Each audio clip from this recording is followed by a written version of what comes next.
इस बार कई बड़े नेता अपने बच्चों को चुनावी मैदान में उतारने की पुरजोर कोशिश में है। इस पर भी कुछ कहना चाहेंगे कंवरपाल जी?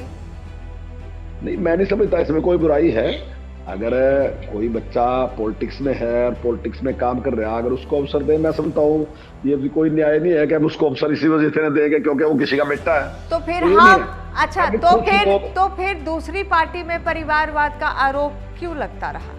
एक व्यक्ति जैसे मुख्यमंत्री बना तो उसका बेटा भले ही वो उसकी योग्यता है नहीं है तो, लेकिन उसको मुख्यमंत्री का ही कैंडिडेट बना दिया, उसको हमने परिवारवाद कहा। हमने चुनाव लड़ने को परिवारवाद नहीं कहा।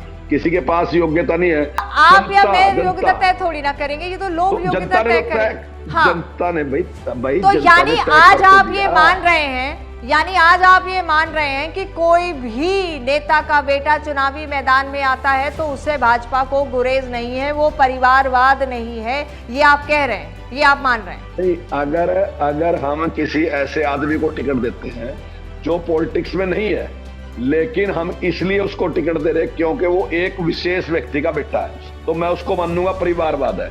लेकिन एक व्यक्ति पॉलिटिक्स में है और उसका बेटा भी पॉलिटिक्स में सक्रिय है, चुनाव भी उसने छोटे लड़ दिए, जिला प्रसिद्ध लड़ दिया या पार्षद का चुनाव लड़ दिया या सोसाइटी का चुनाव लड़ दिया, लगातार वो पॉलिटिक्स में। अगर वो आज पॉलिटिक्स में आता तो मैं नहीं समझता कि कोई नुकसानदायक है। ये राष्ट्र हित में है, देश के लिए भी फायदेमंद है, उसके अनुभव का लाभ लेना चाहिए। केवल इसलिए उसको रिजेक्ट कर दें कि वो उसका बेटा है इसलिए रिजेक्ट, वो गलत है, मैं समझता हूँ। लेकिन अगर किसी दिल बहलाने के लिए गालिब ये ख्याल अच्छा है, मतलब आपके हिसाब से वो चीज सूट कर रही है तो वो सही है, अगर दूसरा कोई कर रहा है तो वो परिवारवाद है। इतनी महीन परिभाषा परिवारवाद की आज मैं पहली बार आपसे सुन रही हूँ। अच्छा है कंवरपाल जी, आप मुस्कुरा रहे हैं। आप भी जानते हैं कि इतनी बारीकी से जो आपने परिवारवाद की परिभाषा आपने दी है, ये मुझे लगता है कि दर्ज हो गई है, ऑन रिकॉर्ड है कि परिवारवाद क्या है। आगे से परिवारवाद पर चर्चा हो तो इसको निकाल के देखा जाए कि परिवारवाद क्या है और क्या नहीं है।